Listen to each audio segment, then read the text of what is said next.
পশ্চিমবঙ্গ রাজ্য সরকারি কর্মচারী ফেডারেশনের সহযোগী সংগঠন প্রোগ্রেসিভ ইউনাইটেড ইঞ্জিনিয়ারিং অ্যাসোসিয়েশনের জেলা সম্মেলন রবিবার দুপুর 11টা নাগাদ বালুরঘাটের পিডব্লিউডি ইন্সপেকশন বাংলোতে শুরু হয়েছে। সম্মেলনে PWD, PHE, irrigation, PWD road সহ বিভিন্ন সরকারি দপ্তরের প্রায় 60 জন ইঞ্জিনিয়ার উপস্থিত ছিলেন। পিইউইএ এর সহ সভাপতি সুব্রত বিশ্বাস জানান যে এই সংগঠনটির জেলা সম্মেলন বিভিন্ন জেলায় অনুষ্ঠিত হচ্ছে এবং ইতিমধ্যেই 7 থেকে 8টি জেলায় তা সমাপ্ত হয়েছে। তিনি আরও বলেন, দক্ষিণ দিনাজপুর জেলার এই সম্মেলনের মাধ্যমে আগামী দিনের সাংগঠনিক রূপরেখা তৈরি করা হবে। জেলা সম্মেলনের প্রক্রিয়া শেষ হলে পরবর্তীতে চূড়ান্ত সম্মেলন কলকাতায় নজরুল মঞ্চে অনুষ্ঠিত হবে। এই সম্মেলন ইঞ্জিনিয়ারদের মধ্যে ঐক্য ও কাজের ধারা নির্ধারণে গুরুত্বপূর্ণ ভূমিকা রাখবে।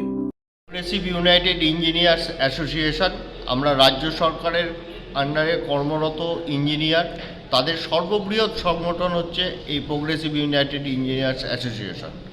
আমরা এই ডিস্ট্রিক্ট ওয়াইজ সম্মেলন বিভিন্ন ডিস্ট্রিক্টে করছি। অলরেডি আমাদের 7-8টা প্রায় 10টা ডিস্ট্রিক্টের সম্মেলন কমপ্লিট করেছি। এরপরে আমরা রাজ্য সম্মেলনে যাব। কলকাতায় নজরুল মঞ্চে আমাদের রাজ্য সম্মেলন হবে। আমরা এখন এই মুহূর্তে দাঁড়িয়ে পশ্চিমবঙ্গের সর্ববৃহৎ ইঞ্জিনিয়ারিং অ্যাসোসিয়েশন। আজকে বালুরঘাটে আমাদের এই দক্ষিণ দিনাজপুর জেলার ইঞ্জিনিয়ার সম্মেলনটা পিডব্লিউডি ইন্সপেকশন বাংলোতে হচ্ছে। এখানে প্রায় 60 জন ইঞ্জিনিয়ার উপস্থিত আছে, যারা বিভিন্ন দপ্তরে পিএইচই, পিডব্লিউডি, ইরিগেশন, ডাব্লিউআরডিডি এবং পিএনআরডি সমস্ত দপ্তরের ইঞ্জিনিয়াররাই এখানে উপস্থিত আছেন।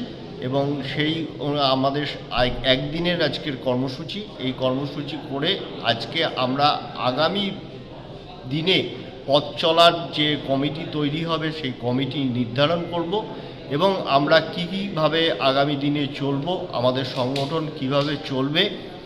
পশ্চিমবঙ্গ রাজ্য সরকারি কর্মচারী ফেডারেশনের সাথে আমরা যৌথভাবে এই সংগঠন পরিচালনা করি। ব্যুরো রিপোর্ট, উত্তর বাংলা সংবাদ।